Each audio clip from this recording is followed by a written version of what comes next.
balita, pare? Wala, miss lang kita. Oo talaga. Hindi, alis muna ako. Usapin ko si Bombay. Hindi kasi ako nakabayad sa kanya na sana huwag mo na ako singilin sa porsyento. Huwag mo nang intindihin si Bombay. Kasalubong kami nung Sabado. Binigay ko muna yung hulog mo para di ka matubuan. Ginawa mo yan para sa akin? Oo naman, ano ka ba? Para salamat. Oo. Parang gusto mo pang kumisa, ikaw talaga. Hoy! Huwag mo pakialaman yan!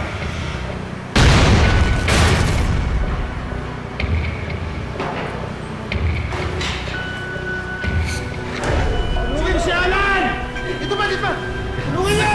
Arman! Hindi kayo! Arman!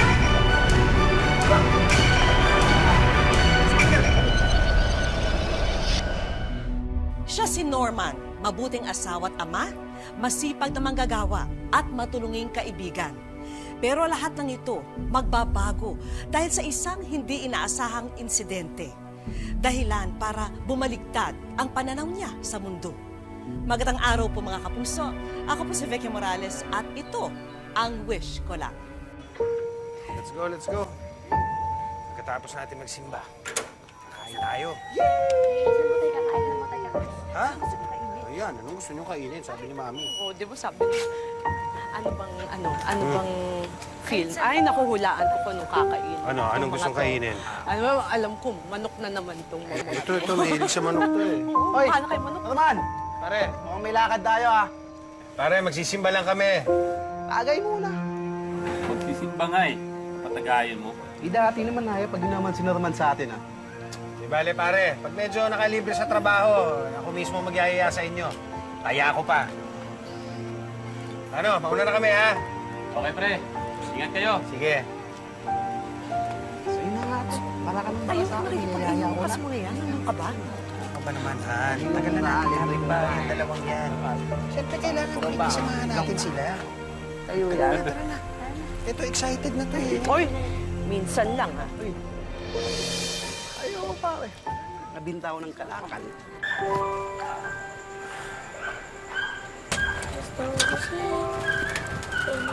Uy! Yes. Yun o. Sang asim. Uy, may kasama ako. Namimiss daw kayo. Basta. Hello po. Di ba? Pare, napadaan ka! Uy, Mare. Inatid ko lang si Pare tsaka namimiss ko na itong makukulit niyo eh. May surprise na nga po pala ako. Talaga? Nagpa-drawing po kasi yung teacher namin kanina eh. Sabi po, drawing na po namin yung idol namin. Kaya, din-drawing ko po kayo. Wow! Ako ba talaga to? Opo, tayo ko po yan. Ako naman ha. Ganda. Teka. Dito yan. Ay, wait. Ito ko.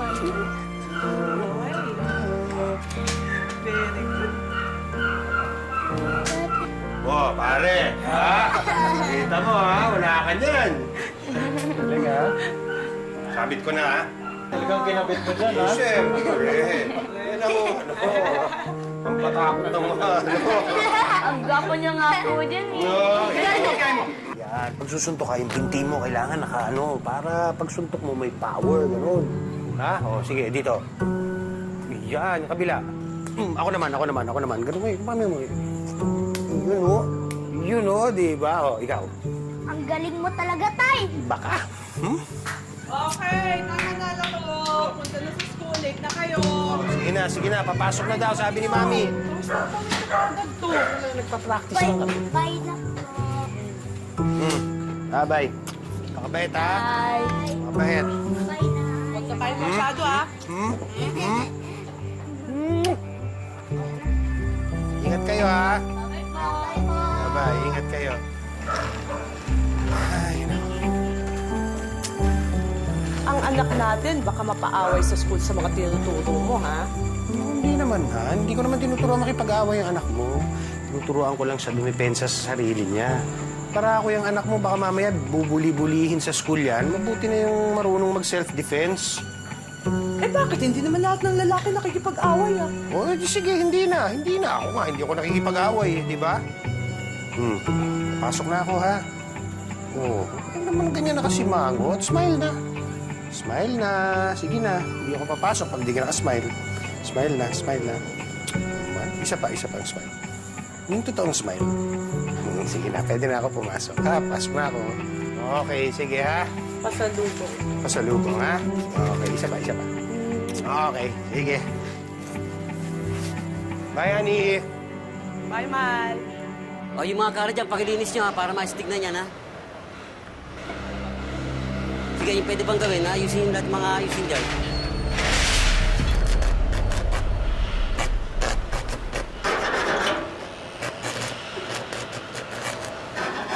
Pare! Uy, pare! Oh!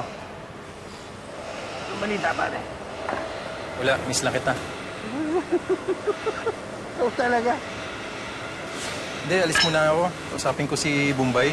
Hindi kasi ako nakabayad sa kanya na sana huwag muna akong singilin sa porsyento. Huwag mo nang intindihin si Bombay. Nagkasalubong kami nung Sabado. Binigay ko muna yung hulog mo para di ka matubuan. Ginawa mo yun para sa akin? Oo naman, ano ka ba? Para salamat oh. Oo. Parang gusto mo pang kumis, ha? Ikaw talaga. Ano ba naman? Siyempre, alam ko naman wala kang panghulog eh, di ba? Hulugan mo ng linggo yun. Eh, nung nakita kami, binigay ko na. Klase ka talaga. Idol talaga kita. Pero babayaran ko yan, promise. Promise? Eh, walang problema yung pare. Di ba naman yung 20 years sa pagkakaibigan natin? Yung konting bagay na ganun eh, hindi ko man lang magawa ng paraan para sa'yo, di ba? Idol talaga kita. Ulirang ama, Oh. asawa, mabait na kaibigan. Jesus. Sino pa? Ang chismis nga eh. Oh. Pag nag-retire daw si Sir next year, ikaw ang papalit. Chismis lang yun. Pero magandang chismis yun, ha? Yung sa bagay. Pag mo kaya?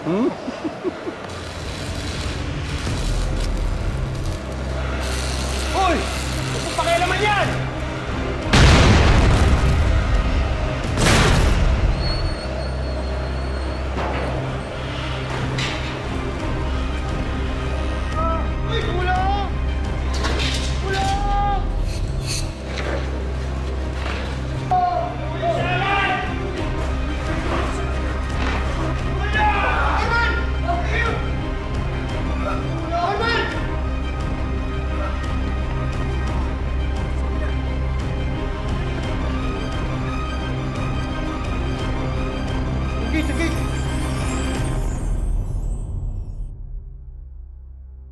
Wish ko lang.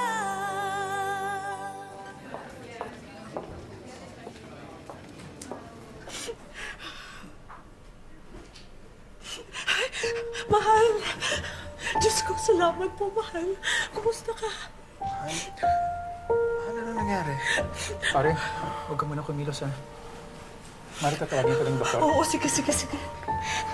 Mahal, buti naman. Kumusta pakiramdam mo? Ano nangyari, mahal? Mahal, pahinga ka lang. Huwag kang gumalaw masyado, ha? Buti naman nagising ka na. Mahal, hindi ko maramdaman ang binti ko. Mahal, hindi ko maramdaman ang binti ko. Teka, relax ka muna. Dali. Mahal, ano nangyari sa binti ko? Ano nangyari? Bakit pinutol nila? Bakit pinutol ang binti ko? Mahal, para mabuhay ka. Sige, mahal, bakit pinutol nila? Tatawagin ko. Napaka-explain. Bakit pinutol niyo yung binti ko? Pinutol niyo, ha? Bakit pinutol niyo? Bakit? May chemicals po ang lata na nakasukil sa inyo at na-infected pa ang sugat. Pero ginawa po namin ng amputation para di po pumalat sa buong bahagi ng inyong katawan. Again, we're so sorry. Mahal, di ba sinabi ng doktor na buti na lang naagapan yung sugat mo. Hindi na kumalat yung infeksyon, di ba? Pare, May sinasabi sila na prosthetic daw yun, na paa. Pag meron ka daw nun, makakalakad ka ulit.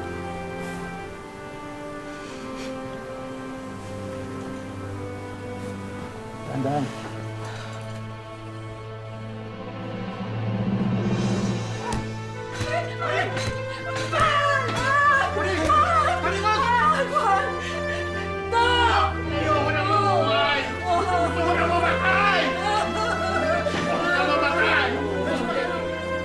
Nandito pa kami! Gusto na mamatay! Nandito pa kami!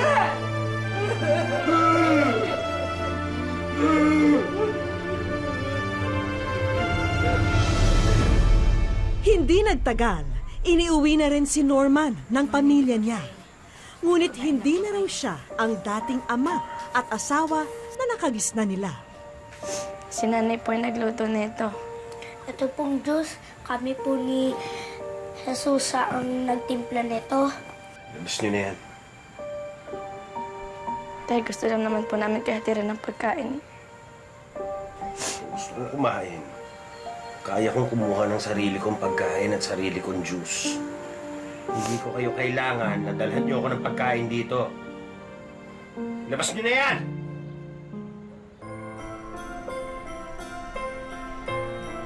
Sa tulong ng mga kamag-anak at kaibigan, nakabitan ng isang artificial leg si Norman. At dahil dito, tila nagkaroon ng panibagong pag-asa si Norman.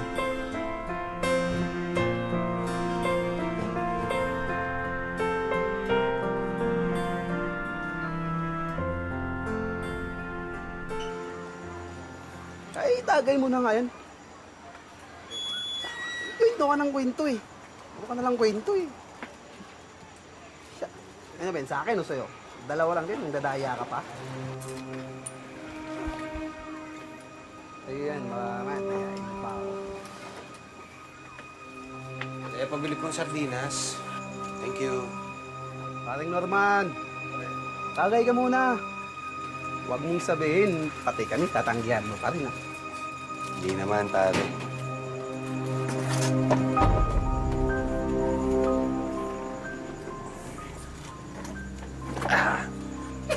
Ayan ba to? Sa'yo, pare. Salamat. Bigyan mo nga ulit. Ang lakas mo pa rin pala uminom, pare. Hindi naman. Tagal na tayo di nakakapag-inuman eh. Sige.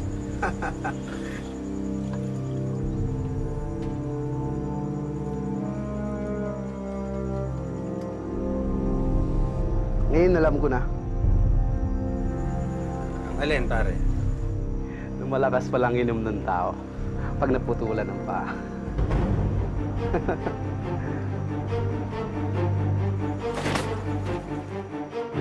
Bago pa! Delay ka na! Tandaan mo to, ha? Sira ulo kayo, ha? Ano? Ewan ba kayo? Tandaan mo to! Tandaan kita! Sige! Uy, pare! Yes, ka lang. Tara, uwi muna tayo. Oh.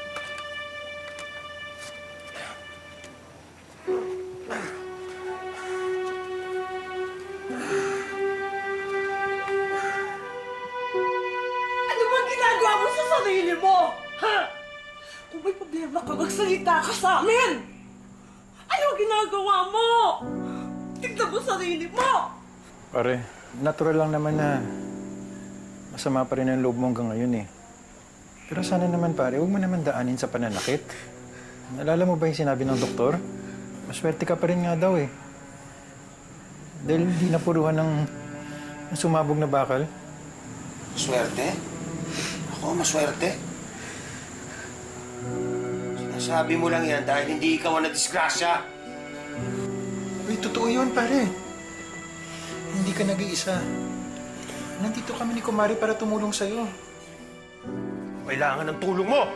High school pa lang tayo, ako na nagdadala sa'yo. Hanggang ngayon.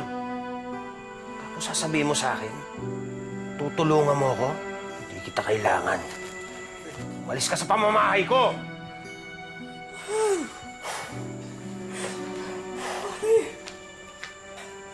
mo ba ikaw lang nasasaktan? Akala mo ba ikaw lang nahihirapan?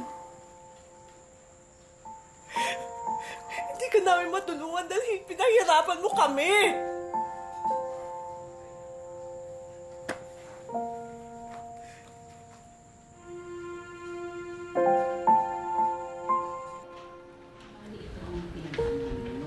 Upang patunayan na meron pa siyang silbi, nag-apply bilang welder si Norman. Pero laging iisa lang ang resulta nito.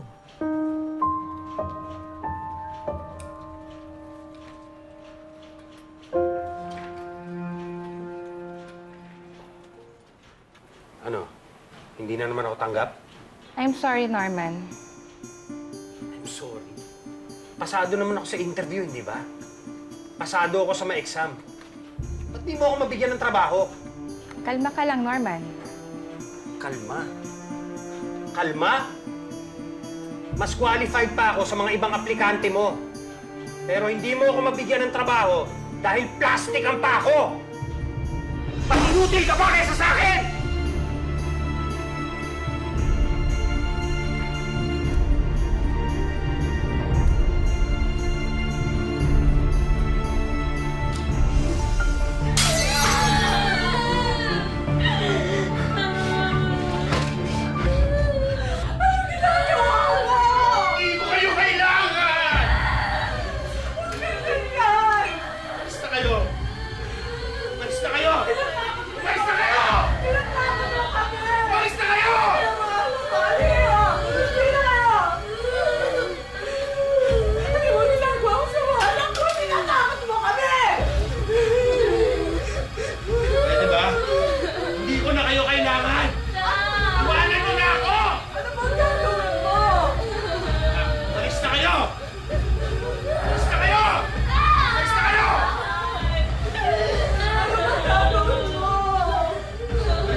Mabuhay, ayoko na. Tay, hindi po. Tay, kailangan po namin kayo. Ayoko na, ayoko na.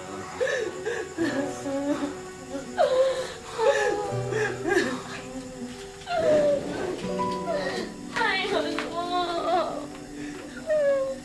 Tay, mahal po namin kayo. Iwanan niyo ako. Iwanan niyo ako! Tay, hindi po.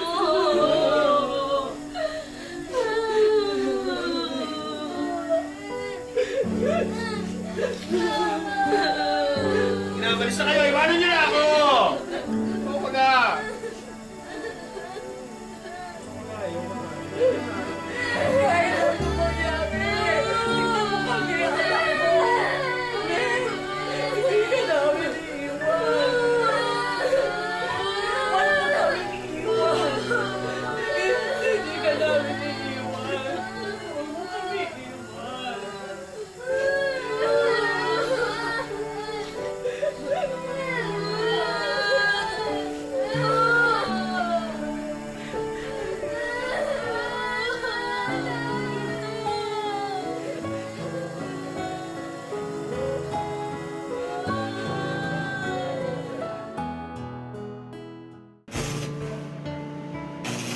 Dalawang dekada na ang nakalipas mula nang maganap ang trahedyang nagpabago sa buhay ni Norman.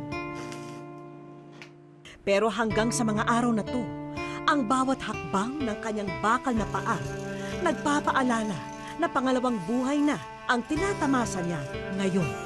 Pero maliban sa pinsala nito sa kanyang katawan, labis din daw ang hapdi na dulot nito sa kanyang puso, isipan at pananampalataya. Kaya naman piling-pili lamang daw ang mga taong hinaharap niya noon. Galit na galit ako sa kanya, kay Lord. Wala naman akong nagawang pagkakamali sa'yo. Tapos nangyari sa akin to. Sana kinuha mo na lang ako. Humantong pa nga ang kanyang depresyon na pagtangkaan ang sariling buhay at idamay na rin pati ang kanyang pamilya. Minsan po, merong inabot na isang beses na yung tangke ng argas, biniwa ko yung hose. Tapos binuksan ko, binalibag ko sa iskinita. Buti na yung lighter na sinisindihan ko. Ayaw magsindi niya. Kung nagsindi yun, sabog yung buong iskinitang yun. Pagkatapos ng insidenteng yun, animoy itinakda naman ang pagkakataon na mapadpad sa bahay ni Norman ang mga kamag-anak na matagal nang hindi nakikita. At sa tagpong yun, muling naging klaro ang pag-iisip ng haligi ng tahanan. Walang binigay na pagsubok ang Diyos na hindi nararanasan ng buong tao, ng buong sanlibutan. Kaya niya binigay sa yun kasi kaya mo, malalampasan mo, nakasama siya. Ang mga salitang yun ang muling nagpabangon kay Norman. Humingi ng tawad si Norman sa kanyang pamilya at nangakong aayusin ang sarili. Muli rin niyang pinatibay ang kanyang pananampalataya. Nagsisimula na ring mag-ipon si Norman. Wish niya kasi na sana'y makapagpagawa siya ng bagong prosthetic leg para mas maging magaan ang kanyang paghahanap buhay. Sa ngayon po, pag may nagpapagwaho ng poso, tapos yung nagpaparepair ng mga nasusunog na mga yung tawag to, pressure pump, inayos ko po. Tapos ngayon ito, yung para magamit, i-repair ko na lang. Kasi nagtanong ako isang beses, sabi sa orthopedic, 25K. Doon sa mismo orthopedic ako napunta, siguro mga 2 years na ngayon. Gusto ko sana pagkilala sa inyo ang aking asawa. Siya ang nagbigay ng buhay sa akin. Dahil natutunan ni Norman ang mabuhay muli ng may malakas na pananampalataya, wala na siyang pangamba sa pagharap sa bawat araw na darating. Kaya binigay ng Diyos ang kanyang buktong na anak na si Jesucristo para ang buong sanlibutan ay maligtas. Sino man ang lubos na nananampalataya sa kanya ay maligtas at hindi mapahamak.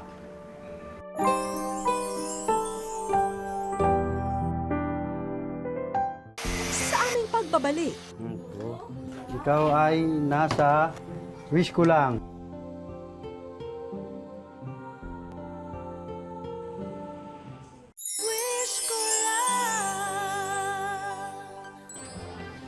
hindi namin malalaman ang kwento ni Norman kung hindi dahil kay Rogel. Siya ang best friend ni Norman na napanood sa pagsasadula. Dumihim ako sa wish ko lang para matulungan ko yung aking isang kaibigan na lubos na nangangailangan ng kanyang prosthetic na paa. Pre, patulong nga. Pre, buksan mo nga. Ano ba? Patulong nga, hindi ko mabuksan eh. Walang...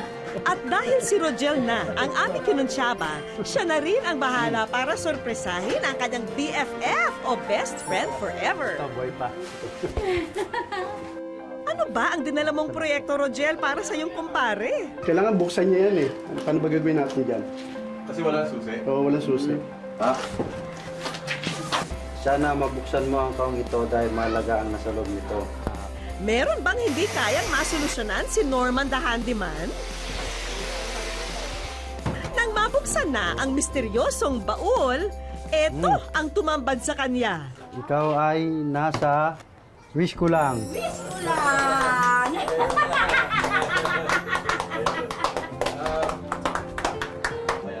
Hindi na naikubli ng matipunong padre de pamilya ang labis na tuwa. Ni sa panaginip kasi, hindi niya inasahang darating daw ang araw na to. Ikaw talaga ang ina ng ilog. Ikaw ang naging sagot sa dasal ko. Pare, marami tayong tropa, pero ikaw lang. Hindi ako nagkamali, pare. God be the glory. Oo. Mabuti pa ay mag-ready na kayo dahil may mga kaibigan tayong kanina pang naghihintay sa atin. Excited si Norman sa sorpresang naghihintay sa kanya. Magandang hapon po sa inyo. Magandang hapon din, Norman. Ako nga pala si Rapi, owner ng SGG Orthocare. Nakarating sa amin yung suliranin mo sa pamamagitan ng wish ko lang. So, naisip namin na bigyan ka ng libreng paa. Salamat. Para magamit nyo po sa pang-araw-araw. Sa loob ng 19 na taon, ngayon na lamang muli mapapalitan ang artificial leg ni Norman. Salamat sa ating mga bagong kaibigan. Yung salitang salamat po ay kulang. Ang masasabi ko lang po, kayo po, pati mga kasama nyo, samayan ng laging samahan ng Ama natin Diyos sa langit sa lahat na araw-araw na inyong gawain. Agad ding sinukatan si Norman para sa kanyang brand new artificial leg. At 2 linggo lamang ang kanyang hihintayin, magagamit na niya ito agad. Kaya mas gagaan pa ang kanyang paghahanap buhay sa araw-araw. At pati ang may bahay ni Norman, meron na ring pagkakaabalahan na kabuhayan. Maraming salamat po sa tulong na ibinigay ninyo. Habang buhay na po namin itong hindi malilimutan. Ang pisikal na katawan natin ay may mga limitasyon. Maaring masaktan, magkasakit, masugatan. Pero hindi po ang puso ng isang tao. Dahil kaya nitong mapagtagumpayan ang anumang pagsubok.